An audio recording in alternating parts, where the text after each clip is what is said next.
درود شریف په شوق سره وي اللهم صل على محمد وعلى ال محمد وبارك وسلم يا رب صل وسلم دائما ابدا على حبيبك خير الخلق كلهم سبحانك لا علم لنا الا ما علمتنا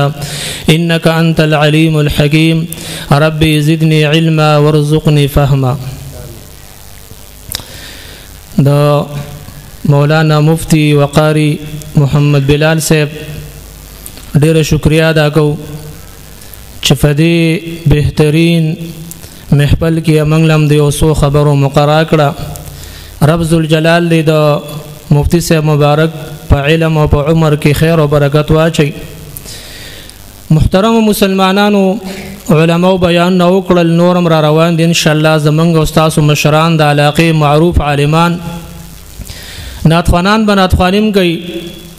خو صرف مختصر یو بدري خبر ان شاء الله استاسو خدمت کې عرض کوم. دنن تقریبا سن 2000 کې 23 سال مخکې په جامعه اسلامی اخترابات کې زمونږ دستاربندي و د حفظ نو اغیلا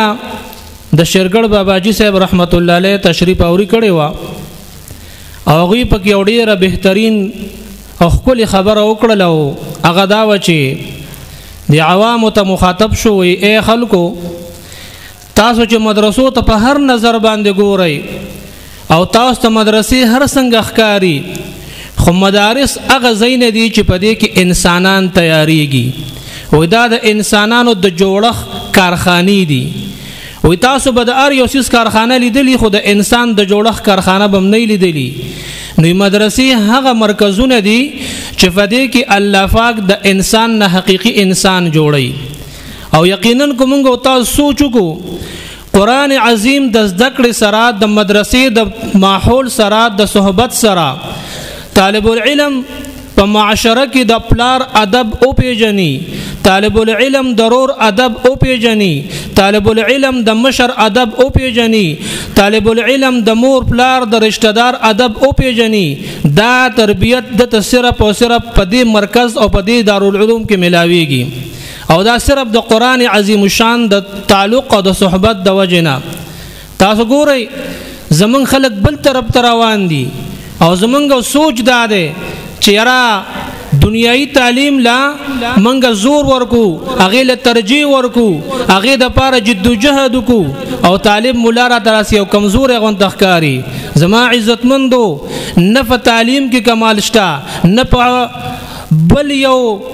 مهارت چې کم دنیاوی دې کې کمال شتا. کمال صرف او صرف د الله په کتاب کې دی. د الله کتاب هغه کتاب دی چې د انسانانو په ژوند او ژوندۍ کې انقلاب راوستو. قرآن عظیم دا هغه مبارک کتاب دی چې د قرآن عظیم په نزول سره رب ذوالجلال هغه ظلم په انصاف باندې بدل کو. تاسو به علماء اوریدلی د قرآن د نزول نوړاندې د عربو حالات څنګه ظلمونه ستمونه جهالت جنگ جګړې وي د قرآن عظیم په نزول سره رب ذوالجلال هغه ارس په امن او امان باندې بدل کړل. چې کوم د جهالت تیری وي هغه الله رب ذوالجلال په رڼا باندې بدل کړل. دا د قرآن د انقلاب کتاب دی او سو کوم چې د قرآن عظیم سره تعلق ساتي رب ذوالجلال به په ژوندۍ کې انقلاب راولي. ولی حدیث مبارک میں اولستو نبی علیہ السلام مبارک فرمائی ان اللہ یرفع بهذا الكتاب اقواما اللہ رب ذوالجلال پدی کتاب باندې ډېر قومونه اوچت کړي دي.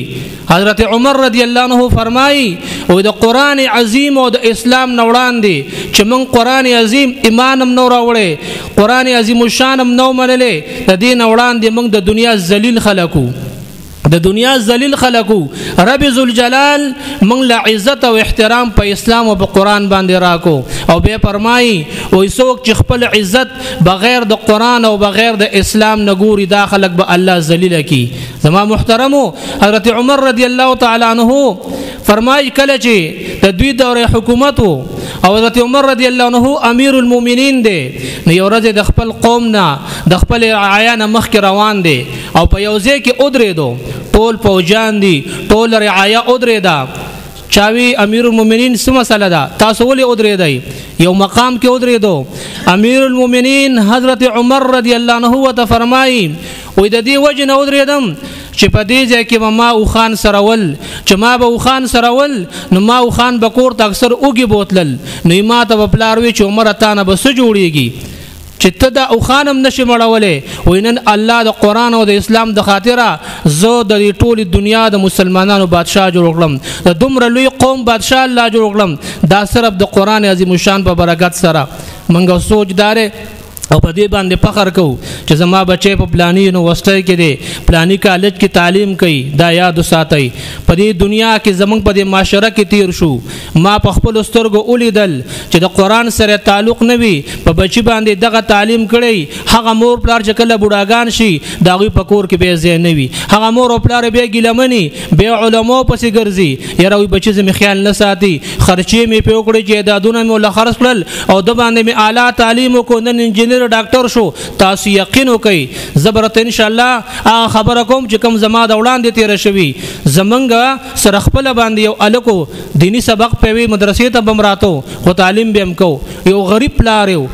غریب پلار په هغه باندې تعلیم وکړو هغه الک سرکاري انجینیر شو او تاسو یقین وکئ چې کله واده کو نو ګور مور پلار د واده نو خبر کړي دغه دین نو د دین خبر نو د دین لریو مور پلارم دا سوچ نه کو چې زه خو به دا دی وخت خوشاله زما بچي به نوکر شي خو د خپل راتلون کې وخت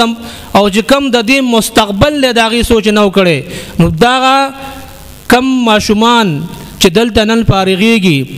د دې مدرسې دا د مور او پلار د پاره نن دغه مبارکبادي ويم خوشخبری ورته ويم چې ان شاء الله دا د آخرت نه علاوه په دنیا کې د مور پلار د پاره سبب د سکون او د خوشحالي بګرځي زما عزتمندو کمال چې کم دی په دې کې دی چې انسان الله رب الجلال په قانون باندې روان شي قران عظیم الشان زدکی قران عظیم الشان فرچارو کی تاسو یقین وکئ چې څومره پریشانای په دنیا کې دي او څومره پوری غم او دردونه او جنگ جګړې دي دا صرف د الله د کتاب نه لريواله دي کوم قومونو چې قران عظیم د خپل سینې سره لګولې کوم قومونو چې په خپل کور کې بچو ته د قران تعلیم ورکړي خلک په خوشحالو کې دي اگر چې زمونږ استاد په نظر کې به کمزور ښکاری او تاسو یقین وکئ چې د هغه خلکو ژوندۍ هغه زندگی او هغه سکون او رب ذل جلال ورکړی دی چې هغه دنیا په ډیرو سيزونو کې نه ملاويږي تاسو به کتلیو د نن لګي ورځ وړاندې د کوم لکان چې دا فیسبوک کې ګوري د نفسیاتو ډاکټر او دا غلور د نفسیاتو ډاکټرا چې لکه مثال یو انسان هغه ته ټینشنی تکلیف وته نو د ډاکټرانو لاړ چې نو غوړي علاجو کې ټیک شي په خپل باندې د نفسیاتو ډاکټر را لګي خپل لور وجني خپل علاج په خپل نشي کولای څه چل دی لکه ټینشن دی ټینشن د ټولو نه لوی وجه دار چې موږ د الله کتاب سره تعلق ختم کړي د الله کتاب هغه ته موږ توجه نه ورکو د الله د کتاب عظمت او بڑای دا زموږ په زړونو کې نشته دی طالب العلم مولا ته موږ سپک نظر په کم کور کې چې طالب مولای د ټول له کمزورې غنو او چې کم بچي تعلیم کوي او هغه چې کم دی لنډ تنګ جامع غوندي کلین شیو کوي موږ دا قدر کو چې دا بچي می تعلیم کوي یاد ساتي دا سمم کتلی دي چې دو ځامن یو عالم یو باندې دنیوي تعلیم چې پلار کله مړکیږي هغه عالم جنازې ته ودرېږي هغه عالم د غسل بندوبست کوي هغه عالم قبر کې دی په کم باندې چې خرچي کړي وي په کم باندې پیسې لګولې وي هغه زوی چې کم دی د پلار قبر ته کوزول او یا لامبول خو لوی خبره ده چې پلار ته مخامخ کیږي نو پوز وسادر باندې پټه کی دا غینم نفرت کوي زما عزتمند په ځان باندې رحم وکړو د قشان نن چې دا کوم خوشحالي جوړه ده او دا د ټول کال مهنت او ثمره او نتیجه ده چې دا قشان هر یو انسان د نن نه د عهد کو چې څوک دا سیوین پاتې نشي چې داغه بچي مدرسې ته لاندړ شي جماعت ته لاندړ شي او دنیا تعلیم حاصل نکي رب کریم دې دا مدرسه قائم او دائمه کی او څومره مدرسین دی الله دې ټول په عمرونو کې برکتونه واچي په دې سو خبر دی الله ټول د عمل توفیق نصیب کی وما علينا الا البلاغ.